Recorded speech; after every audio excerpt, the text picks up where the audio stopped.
Hot seat గా మారింది. ఎక్కువ మంది సీనియర్లు అక్కడి నుంచి పోటీకి ఆసక్తి చూపిస్తున్నారు. వాస్తవానికి ఆ స్థానం నుంచి సోనియా గాంధీని బరిలోకి దింపాలని కాంగ్రెస్ పెద్దలు భావిస్తున్నారు. తెలంగాణ నుంచి సోనియాను పోటీ చేయించేందుకు ఇప్పటికే పార్టీ రాష్ట్ర నేతలు తీర్మానం కూడా చేసుకున్నారు. అయితే ఆ స్థానం నుంచి పోటీ కోసం డిప్యూటీ సీఎం బట్టి విక్రమార్క భార్య నందిని దరఖాస్తు చేసుకున్నారు. అలాగే సీనియర్ నేతలు రేణుకా చౌదరి పీహెచ్ కూడా అప్లై చేసుకున్నారు. ఇటు మంత్రి పొంగులేటి శ్రీనివాసరెడ్డి తమ్ముడు ప్రసాద్ రెడ్డి దరఖాస్తు చేసుకున్నారు. సోనియా గాంధీ పోటీ చేసుకుంటే ఆ స్థానం నుంచి టికెట్ ఎవరికి అనేది ఆసక్తి కడుతుంది. అయితే ఒకవేళ సోనియా గాంధీ పోటీ చేస్తారంటే ఆమె గెలుపు కోసం పార్టీ నేతలందరూ కలిసికట్టుగా పనిచేస్తామని బట్టి విక్రమార్క భార్య నందిని చెప్పారు.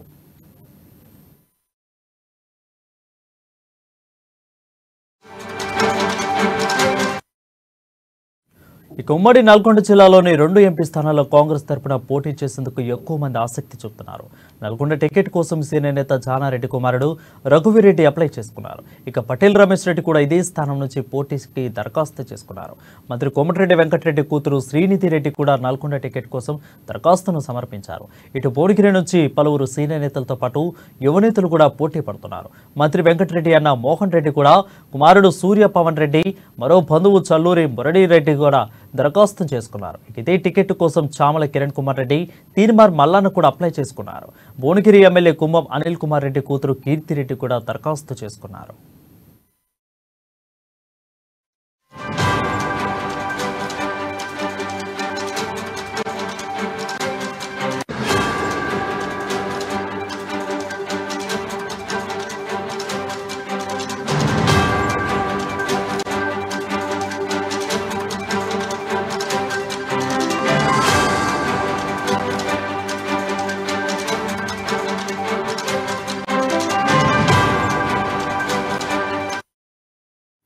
చూస్తున్నాం. కాంగ్రెస్ పార్టీ ఎంపీ టికెట్ల కోసం 306 దరఖాస్తులు వచ్చాయి. రాష్ట్రంలోని 17 సభ స్థానాలకు గాను బుధవారం నుంచి అప్లికేషన్లు స్వీకరణ ప్రారంభించగా శనివారం సాయంత్రం 5 గంటలకు ముగిసింది.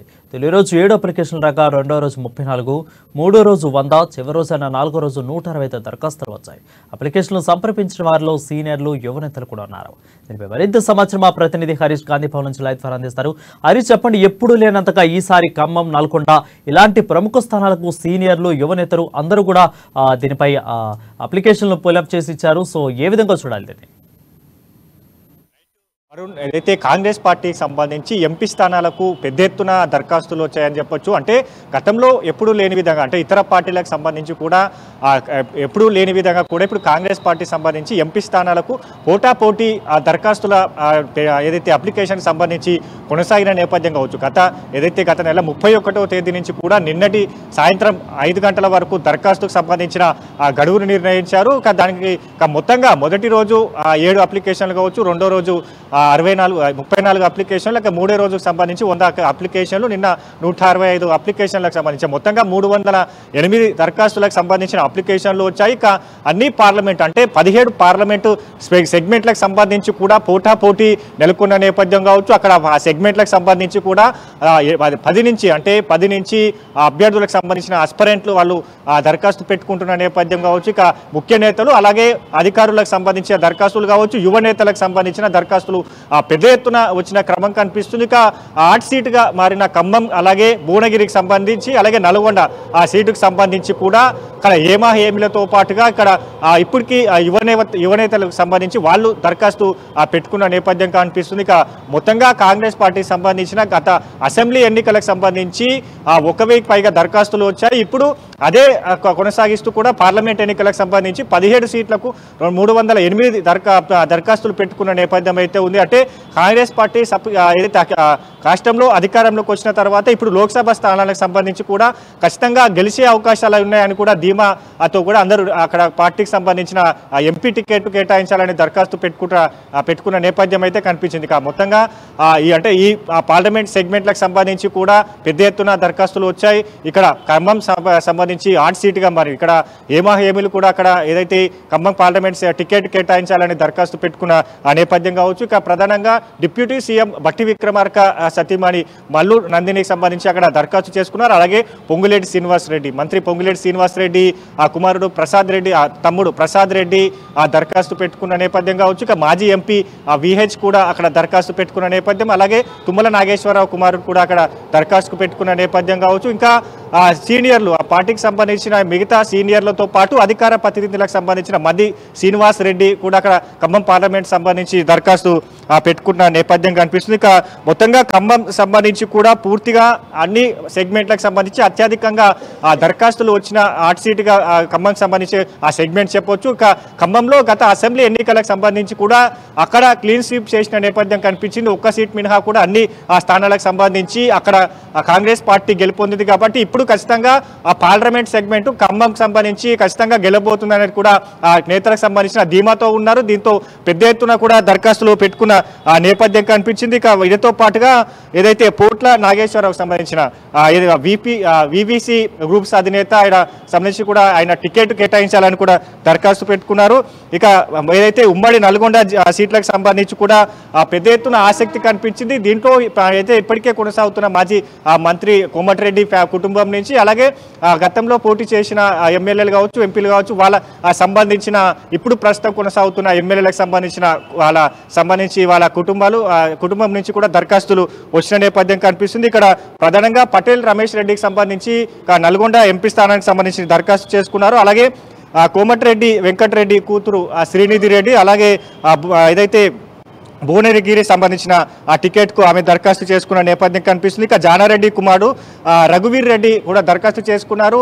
ఆ రఘువీర్ రెడ్డికి సంబంధించి కూడా ఆయన కుటుంబంలో ఇప్పటికే జైవీర్ రెడ్డి ఎమ్మెల్యేగా కొనసాగుతున్నారు. నేరుగా ఎమ్మెల్యే జైవీర్ రెడ్డి తన తమ్ముడికి సంబంధించిన దరఖాస్తును గాంధీ భవన్లో అందజేయడం జరిగింది. ఇక భువనగిరికి సంబంధించి కూడా ప్రధానంగా పోటీ కనిపిస్తున్న నేపథ్యం కనిపిస్తుంది. ఇక భువనగిరి నుంచి కూడా ఆ కోమటిరెడ్డి ఏదైతే ఫ్యామిలీ నుంచి కూడా టికెట్ కోసం దరఖాస్తు పెట్టుకున్న నేపథ్యం ఉంది. అలాగే తీన్మార్ మల్లన్న కూడా భువనగిరికి సంబంధించిన దరఖాస్తు కావచ్చు. ఇక్కడ ఏదైతే ఇప్పుడు ప్రస్తుతంగా కొనసాగుతున్న స్థానిక ఎమ్మెల్యే కుంభం అనిల్ కుమార్ రెడ్డి కూతురు కీర్తి రెడ్డి దరఖాస్తు చేసుకున్న నేపథ్యం, అలాగే TPCC vice president Chamala Kiran Kumar Reddy దరఖాస్తు చేసుకున్నారు. అలాగే అధికార ప్రతినిధి చెరగాని దయాకర్ గౌడ్ దరఖాస్తు చేసుకున్నారు. అలాగే ఏదైతే ఇంకా భువనగిరికి సంబంధించి కూడా చాలా అప్లికేషన్లు వచ్చిన నేపథ్యం కనిపిస్తుంది. ఇక మొత్తంగా మల్కాజ్గిరికి సంబంధించి బండ్ల గణేష్, సినీ నిర్మాత బండ్ల గణేష్, అలాగే కపిలవాయి దిలీప్ కుమార్తో పాటు మాజీ మంత్రి బలరాం నాయక్, అలాగే సర్వే సత్యనారాయణకు సంబంధించి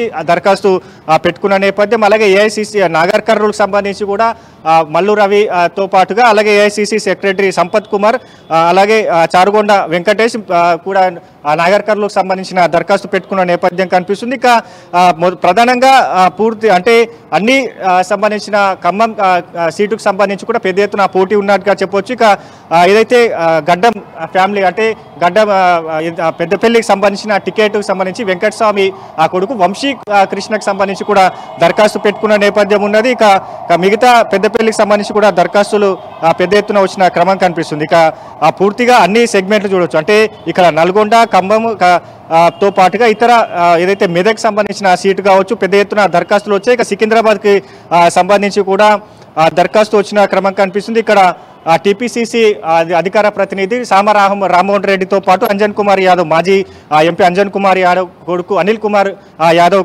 సికింద్రాబాద్ పార్లమెంటు సెగ్మెంట్ కోసం దరఖాస్తు చేసుకున్నారు. అలాగే ఇంకా ఏదైతే సికింద్రాబాద్ సంబంధించి కూడా విద్యా సంస్థల అధినేత విద్యా స్రవంతి కూడా దరఖాస్తు చేసుకున్నారు. ఇక్కడ సర్వే సత్యనారాయణకు సంబంధించి 4 పార్లమెంట్ సంబంధించి కూడా అక్కడ దరఖాస్తు చేసుకున్న నేపథ్యం కనిపిస్తుంది. ఇక్కడ ఏదైతే భువనగిరి టికెట్ కోసం కొమ్మూరి ప్రతాప్ రెడ్డి కూడా ప్రయత్నాలు చేస్తున్న నేపథ్యం, ఆయన కూడా చివరి నిమిషంలో దరఖాస్తు చేసుకున్న నేపథ్యం కనిపిస్తుంది. ఇక బెల్లయ్యనాయక్ సంబంధించి బలరాం నాయక్, బెల్లయ్యనాయక్ సంబంధించి మహబూబాబాద్ ఆ టికెట్ కోసం దరఖాస్తు చేసుకున్న నేపథ్యం కనిపిస్తుంది. గతంలో కూడా వీళ్ళంతా గత అసెంబ్లీ ఎన్నికలకు సంబంధించి టికెట్ ఆశించి భంగపడ్డ వారు కొంతమంది ఉన్నారు. స్థానికంగా ఇప్పుడు ఎమ్మెల్యేగా కొనసాగుతున్న వాళ్ళ కుటుంబాల నుంచి కూడా దరఖాస్తు చేసుకున్న నేపథ్యం ఉన్నది. పూర్తిగా 3 దరఖాస్తు అంటే 17 మంది దరఖాస్తులు చేసుకున్నారంటే కాంగ్రెస్ పార్టీకి సంబంధించి ఎంపీ స్థానాల్లో పోటాపోటీ నెలకొన్నట్టుగా చెప్పొచ్చు. దీనికి సంబంధించి ఎల్లుండి అంటే 6వ తేదీ జరిగే కూడా సిఈసి కమిటీ సమావేశం నిర్వహిస్తారు. కమిటీ సమావేశంలో ఈ పూర్తిగా 308 పొందిన అభ్యర్థులకు సంబంధించి ఏదైతే పరిశీలన జరుగుతుంది, దాంట్లో షార్ట్ లిస్ట్ కూడా తీయడం జరుగుతుంది. దానికి సంబంధించి స్క్రీనింగ్ కమిటీ చేయడం జరుగుతుంది. కమిటీలో ప్రధానంగా ఇప్పుడు జరుగుతున్న ఏదైతే ఈ 308 మందికి సంబంధించిన సిఈసి నిర్ణయించిన షార్ట్ లిస్ట్ లో సర్వేలు చేయడం జరుగుతుంది. సర్వేలు నిర్ణయించిన అనంతరం కూడా వాళ్ళకి సంబంధించిన ఏ సెగ్మెంట్ కి టికెట్ కేటాయిస్తే ఎవరు గెలుపొందే అవకాశాలు ఉన్నాయో ఏదైతే ప్రత్యర్థి పార్టీలు అంటే బీఆర్ఎస్ బీజేపీ అభ్యర్థులను ఢీకొట్టే విధంగా అభ్యర్థులను ఎంపిక చేస్తూ కూడా పార్టీ భావిస్తుంది. కాబట్టి దీనికి సంబంధించిన ప్రక్రియ మరోవైపు సునీల్ కనుగోలు టీం కాంగ్రెస్ పార్టీ వ్యూహకర్త సునీల్ కనుగోలు టీం ఇప్పుడు ఏదైతే సిఈసి షార్ట్ లిస్ట్ చేసిన తర్వాత మిగిలిన ఏదైతే ముగ్గురేసి అభ్యర్థులతో కూడిన ఇప్పుడు ఏదైతే కేంద్ర ఎన్నికల కమిటీ సమావేశంలో ఈ ముగ్గురు అభ్యర్థులతో కూడిన షార్ట్ లిస్ట్ ను తయారు చేయడం జరుగుతుంది. వారిపైన కూడా సర్వేలు చేయడం జరుగుతుంది. ఆ సర్వే నివేదికల ఆధారంగా అక్కడ పార్టీకి సంబంధించి అభ్యర్థి ఎంత మేరకు ప్రభావితం చేయగలడు, అక్కడ నియోజకవర్గాలకు సంబంధించి అక్కడి బలాబలాలేంటి, అతని బలాబలాలేంటి, గెలుపు తీరాల వైపు ఎంతవరకు తీసుకెళ్ళగలరు, ఖచ్చితంగా అభ్యర్థికి సంబంధించి గెలిచే అవకాశాలు ఎవరికి ఎక్కువ ఉంటాయో వారికి టికెట్ కేటాయించే విధంగా కూడా స్క్రీనింగ్ కమిటీకి అక్కడ కనుగోలు టీం నివేదికను పంపించడం జరుగుతుంది. ఇక ఫైనల్ గా స్క్రీనింగ్ కమిటీకి సంబంధించి సింగిల్ నేమ్ తో కూడిన నివేదికను ఏఐసిసికి పంపించిన తర్వాత షార్ట్ లిస్ట్ ను విడుదల ఫైనల్ డేటాను సంబంధించిన 17 సెగ్మెంట్లకు సింగిల్ నేమ్ తో కూడిన అభ్యర్థులకు సంబంధించిన పేర్లను ప్రకటించడం జరుగుతుంది. కాబట్టి ఇప్పుడు ఏదైతే ఈ 308 దరఖాస్తులకు సంబంధించి కూడా అందరూ వాళ్ళు ఏదైతే వాళ్ళకు ఖచ్చితంగా టికెట్లు దక్కుతుంది, ఖచ్చితంగా వాళ్ళకు టికెట్లు దక్కుతున్నారని ధీమా వ్యక్తం చేస్తున్నారు. గత కొన్ని సంవత్సరాల నుంచి కూడా పార్టీకి కట్టుబడి పనిచేస్తున్న పార్టీ లైన్కి కట్టుబడి ఉంటున్నాం. క్షేత్రస్థాయిలో పార్టీకి సంబంధించిన బలోపేతం కావచ్చు, పార్టీ కార్యక్రమాల్లో కూడా అందరూ క్రియాశీలకంగా పనిచేస్తూ మనం కూడా ఇప్పుడు దరఖాస్తు పెట్టుకున్న వాళ్ళందరూ కూడా ధీమా వ్యక్తం చేశారు. కాబట్టి ఫైనల్ గా స్క్రీనింగ్ కమిటీ సమావేశం సర్వేల తర్వాత ప్రకటించే ఆ పేర్లతో ఎవరు 17 సెగ్మెంట్లకు టికెట్ కేటాయించబడుతుందని కూడా స్పష్టంగా ఒక అవకాశం అయితే ఉంది. వరుణ్ రైట్ హరీష్, రైట్ ఇక ఖమ్మం జిల్లాకు వచ్చేసరికి ఖమ్మం జిల్లాలో సోనియా గాంధీని పోటీ చేయిస్తారు అని అయితే వార్తలు వచ్చాయి. సో ఒకవేళ సోనియా గాంధీ కానీ పోటీ చేయకపోతే అక్కడ ఉన్న సీనియర్ నేతలు అంటే ఇన్ కేసు ఒకవేళ సోనియా గాంధీ పోటీ చేయకపోతే విహెచ్ కానీ రేణుకా చౌదరి కానీ డిప్యూటీ సీఎం భార్య నందిని కానీ వీళ్ళందరూ కూడా పెద్ద పెద్ద మహానేతలు ఉన్నారు. ఎప్పటి నుండి పార్టీని అంటూ పెట్టుకున్న నేతలు వీళ్ళందరూ కూడా. సో అంటే అధిష్టానం వీళ్ళలో ఎవరికి ఇస్తుందో, అదేవిధంగా ఇంకొక రకంగా చెప్పాలంటే పార్టీ మారొచ్చిన తుమ్మల కానీ వీళ్ళందరూ కూడా అంటే పొంగులేటి వీళ్ళ రిలేటివ్స్ కానీ అంటే ఇలాగొచ్చి చూసుకున్నా కానీ పార్టీ పరంగా చూసుకున్నా కానీ అంటే ఎవరికి ఇచ్చే అవకాశాలు ఖమ్మం జిల్లాలో ఎవరికి కనిపిస్తుంది ఎక్కువగా? ప్రధానంగా ఖమ్మం సంబంధించి పార్లమెంట్ సెగ్మెంట్ కావచ్చు, ఇక భువనగిరి సంబంధించి పార్లమెంట్ సెగ్మెంట్ కావచ్చు, అక్కడ ఏదైతే అగ్రనేతలు ప్రియాంక గాంధీ లేదా సోనియా గాంధీని బరిలో దించాలి అక్కడ కాంగ్రెస్ పార్టీ అక్కడ పిసిసి కూడా తీర్మానించి, ఎందుకంటే ఇప్పుడు అగ్రనేతలకు సంబంధించి ఇప్పుడు బరిలో దించితే ఆ ప్రభావం అంతా కూడా మిగతా పార్లమెంట్లపై సెగ్మెంట్లపై పడుతుంది. పార్టీ ఖచ్చితంగా వీళ్ళు అనుకున్నట్టుగా 15 స్థానాల్లో ఖచ్చితంగా గెలిచే అవకాశాలు చాలా ఉంటాయని కూడా భావించింది. కాబట్టి ఆ తీర్మానం చేయడం జరిగింది. ఇక ఖమ్మం పార్లమెంట్ సెగ్మెంట్ నుంచి సోనియా గాంధీ బరిలో దిగితే ఇతర ఇప్పుడు ఏదైతే ఇప్పటికే అప్లికేషన్ చేసుకున్న సీఎం డిప్యూటీ సీఎం బట్టి విక్రమార్క సతీమణి మల్లు నందిని కావచ్చు, పొంగులేటి ఫ్యామిలీ నుంచి కూడా పొంగులేటి ప్రసాద్ రెడ్డి కావచ్చు, తుమ్మల ఫ్యామిలీ నుంచి ఆయన కుమారుడు కావచ్చు, మిగతా విహెచ్ తో పాటు ముఖ్య నేతలంతా కూడా ఖమ్మం నుంచి అప్లై చేశారు. కాబట్టి వీళ్ళంతా కూడా కట్టుబడి ఉన్నారు. అంటే ఖచ్చితంగా సోనియా గాంధీ ఖమ్మం పార్లమెంట్ సెగ్మెంట్ నుంచి పోటీ చేస్తే మేమంతా కూడా అక్కడి నుంచి పోటీ చేయం, ఖచ్చితంగా సోనియా గాంధీని అక్కడ గెలిపించి రాహుల్ గాంధీని ప్రధాని చేయడం లక్ష్యంగా పనిచేస్తాం. పూర్తిగా 15 స్థానాలకు సంబంధించి కూడా అన్ని సెగ్మెంట్లకు సంబంధించి గెలిచేందుకు కూడా మేము ఖచ్చితంగా కట్టుబడి పనిచేస్తామని కూడా వాళ్ళు ఇక్కడ చెప్పడం జరిగింది. దానికి సంబంధించిన ఏదైతే దరఖాస్తును కూడా విత్డ్రా చేసుకుంటామని కూడా చెప్పిన నేపథ్యం కనిపిస్తుంది. కాబట్టి ఇప్పుడు సోనియా గాంధీ ఖమ్మం పార్లమెంట్ బరిలో దిగుతుందా లేదా భువనగిరికి సంబంధించి కూడా ఇదే పరిస్థితి ఎదురైంది. భువనగిరి నుంచి కూడా ఏమీలు అక్కడ దరఖాస్తు చేసుకున్న నేపథ్యం ఉన్నది.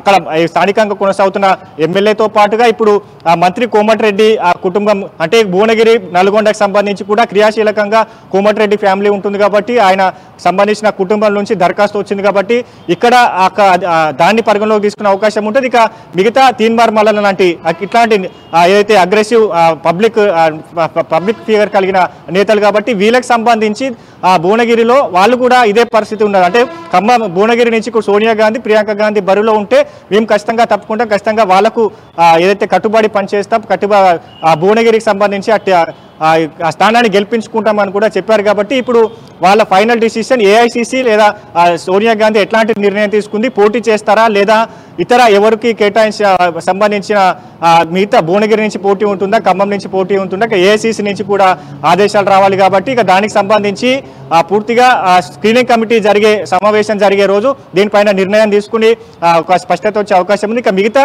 పార్లమెంట్ సెగ్మెంట్లకు సంబంధించి కూడా ఏదైతే ఇప్పటికే ఇతర బీఆర్ఎస్ బీజేపీ నేతల నుంచి కూడా కీలకమైన నేతలు వస్తున్నారు. ఇక్కడ వరంగల్ నుంచి నిన్న బీఆర్ఎస్ నేత టి రాజయ్య రాజీనామా చేయడం జరిగింది, మాజీ మంత్రిగా కొనసాగారు. కాబట్టి ఆయన కాంగ్రెస్ పార్టీలోకి వస్తానని కూడా స్పష్టం చేశారు. కాబట్టి ఆయన టికెట్ అడిగే అవకాశం ఉంటుంది. కాబట్టి అట్లాంటి అంశాలను కూడా స్క్రీనింగ్ కమిటీ పరిగణలోకి తీసుకుంటుంది. ఇక మల్కాజ్గిరికి సంబంధించి బైనంపల్లి హనుమంతరావుకు సంబంధించి ఆయన ఎమ్మెల్యేగా అక్కడ ఓటమి పాలయ్యారు. కాబట్టి ఆయనకు సంబంధించి ఆయన కుటుంబంలో ఎవరికి టికెట్ ఇస్తారో లేదా ఆయన పోటీ చేస్తారా, ఇంకా అధిష్టానానికి సంబంధించి ఎట్లాంటి ఆయన ఎంపీ స్థానాన్ని ఆశిస్తారా అని పైన కూడా పరిగణలోకి తీసుకునే అవకాశాలు ఉన్నాయి. ఇక్కడ మల్కాజ్గిరికి సంబంధించి కూడా ఇంకా కీలకమైన నేతలు వచ్చే అవకాశాలు కనిపిస్తున్నాయి. ఇప్పటికే బీఆర్ఎస్ సంబంధించిన కావచ్చు, బీజేపీకి సంబంధించిన ముఖ్య నేతలతో సీఎం రేవంత్ రెడ్డి మొన్నటికే ఎమ్మెల్యేలు టచ్ లో ఉన్నారు. కాబట్టి ఇక పిసిసి నేతలు ముఖ్య నేతలతో కూడా వాళ్ళంతా టచ్ లో ఉంటున్న నేపథ్యం కాబట్టి ఆ పార్లమెంట్ సెగ్మెంట్లకు ఏమైనా వీళ్ళు టికెట్ ఆశించురా అనే పైన కూడా పూర్తిగా కేంద్ర ఎన్నికల కమిటీ